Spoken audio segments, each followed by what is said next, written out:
Can I come back again? Yeah. I built this for you.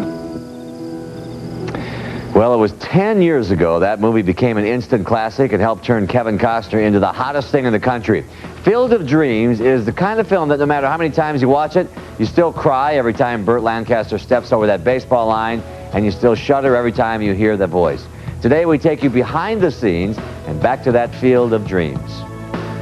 If you build it, he will come. If you build it, he will come. 7 words that will bring a smile to almost any movie fan's face, including Kevin Costner, who says he made one of the best decisions of his career when he ignored suggestions from his advisors and took a gamble on a 1989 fable about fathers, sons, and baseball. It was called Field of Dreams. See if you can hit my curve. They felt that there wasn't a big bite to the movie. But I thought just the opposite. I think there is a big bite to it. I think it's probably our generation's It's a Wonderful Life.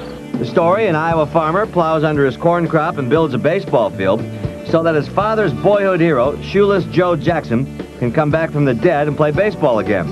An improbable story that proved almost as impossible to make when screenwriter/director Philip Alden Robinson took his cast and crew to Iowa for filming during the very dry summer of 1988. I saw the corn was about this high. We were in the worst drought since the Dust Bowl. I couldn't have the opening scene be Kevin walking through ankle-high corn saying, I hear a voice. With Costner only under contract to the film for 8 more weeks, there was no time to wait out a drought. In this rare footage, we see how Hollywood battled Mother Nature and won by trucking in water.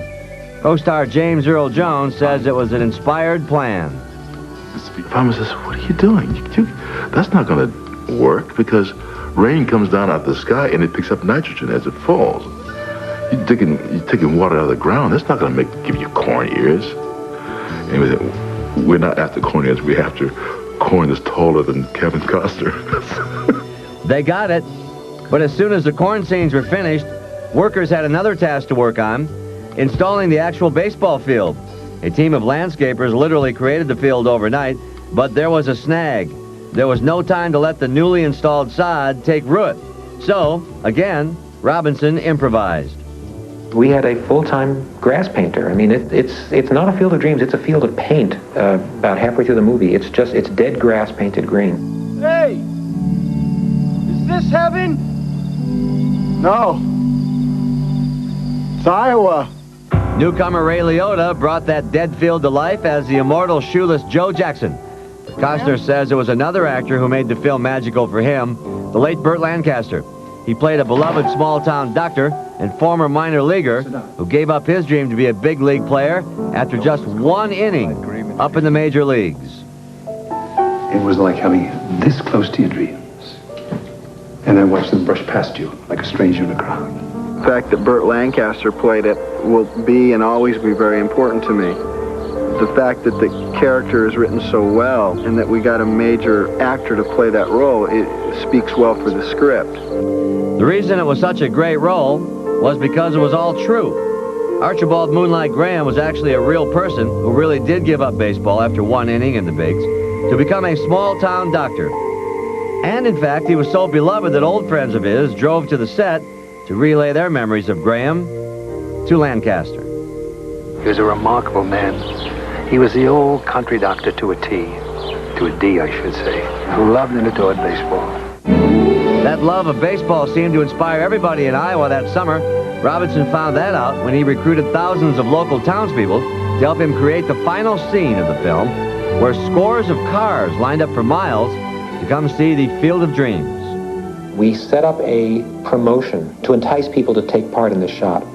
We gave out T-shirts. I was in the last shot of Shoeless Joe and buttons, and we had a picnic for all these people because we wanted them to gather near the field at lunchtime. Robinson hired a radio station to broadcast from the farmhouse. The plan, once the people lined up their cars, he would use the DJ to relay directions for them to turn on their headlights. We got up to a certain altitude, and we're just starting to see the cars. I said, all right, start to flash your lights. And they did it perfectly. We were so grateful that the film gods had blessed us on this one occasion, because it's not a shot you could ever try again. Amazingly, Once Field of Dreams came to theaters, the cars started lining up again. Movie audiences were so overwhelmed by the baseball tearjerker that for the past 11 years they have continued to trek to the Field of Dreams, which still remains intact today. A standing testament, says Costner, to what can happen when you give people something to believe in. All of us have stuff in common. I mean, we all have our everyday lives, and we love dreaming, and we love thinking that there's something better for us and something magical, you know, and there is. I mean, I don't think that's a dream. I think there's a reality to that. Dad? You want to have a catch? I'd like that.